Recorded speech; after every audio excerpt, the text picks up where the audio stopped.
Same house, same parents, same bedroom, split down the middle with a piece of tape neither of them was allowed to cross. 15 years later, Sam is $34,000 in debt, refreshing his banking app before every grocery run, hoping the number is higher than he remembers. His younger brother Ben is 31 years old, fully invested, mortgage half paid off, and he hasn't thought about his checking account balance in months. Same parents, same house, same neighborhood, same schools, same starting salary out of college, almost to the dollar. So what actually split these two brothers apart? It wasn't luck. It wasn't intelligence. It was something neither of them even knew was happening in a bedroom. 15 years ago, with a piece of tape down the middle of the floor. Let's go back. Sam was 9.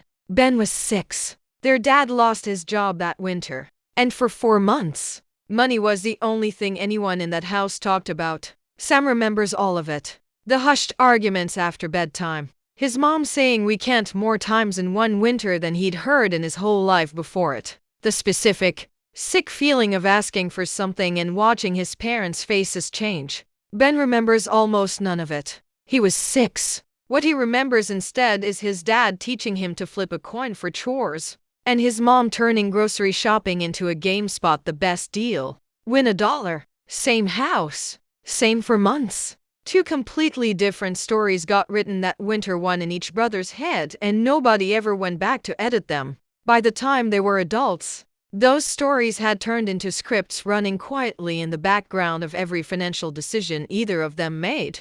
Reason 1. Money scripts. Sam's script, written in that cold winter, said money is dangerous. Money runs out. Money causes the people you love to fight. Ben's script said something almost opposite.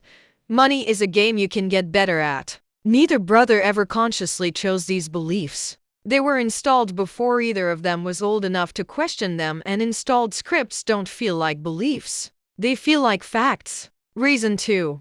Locus of control. Sam grew up believing outcomes happen to you. The job loss happened to his family. Bills happened to his family. So as an adult, when his card gets declined or his rent goes up, some part of him still thinks, this is just what happens to people like us. Ben grew up believing outcomes are something you influence. Flip the coin, win the $1, spot the deal, small games. But each one taught him the same lesson on repeat. Your actions change the result. This single difference is enormous. Psychologists call it locus of control, and it predicts financial behavior better than almost anything else, better than income, better than education, sometimes better than intelligence itself. Reason 3.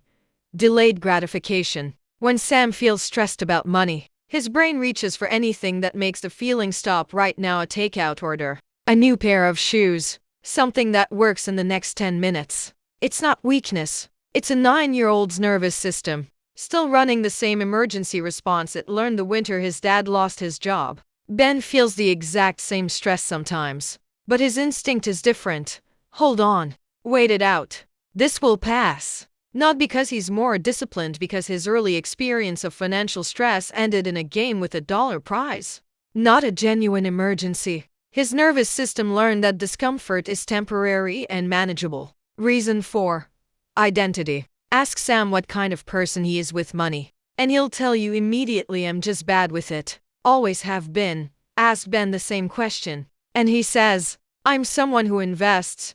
Neither of these is really a fact about who they are. They're both just old stories, repeated so many times they calcified into identity. And identity is one of the most powerful forces in human behavior. Because people don't just act, they act in ways that confirm who they already believe they are. Sam doesn't just make bad money decisions. He unconsciously protects the identity of someone who's bad with money, because changing that would mean rewriting a story he's told himself for 25 years. Reason 5.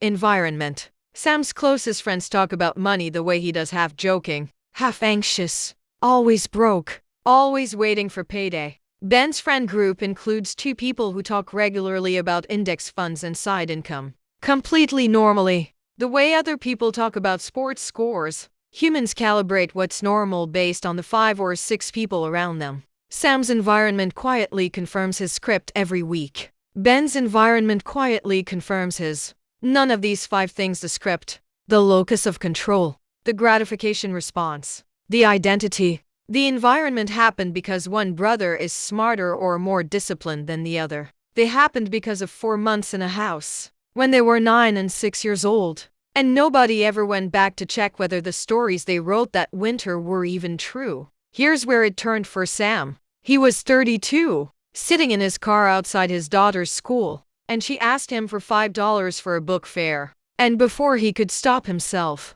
he heard his own mouth say, "We can't afford that right now," the exact sentence, word for word.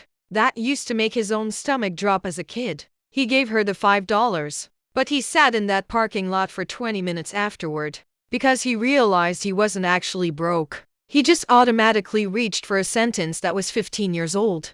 That was the moment Sam started asking a question he'd never asked before.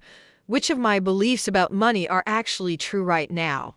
And which ones are just leftover from a house that doesn't exist anymore? He didn't fix everything overnight, but he started doing 5 specific things. First, he started naming the script out loud whenever it fired.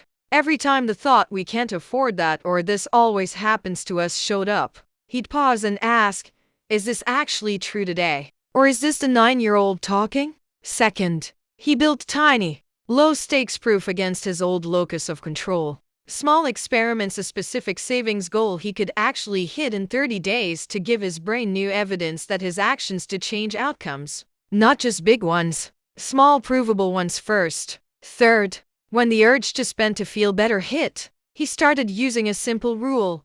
Name the feeling before you touch your wallet. Stressed, bored, angry, lonely. Just naming it took away some of its power to drive an automatic decision. Fourth, he changed the sentence he used to describe himself. Not "I'm bad with money," instead, "I'm someone who's learning to manage money well."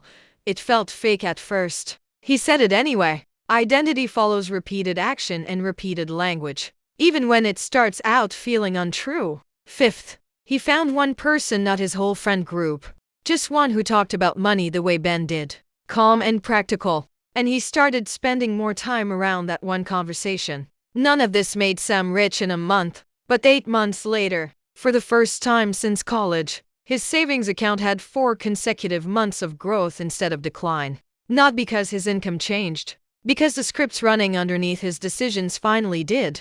Here's the part that actually matters.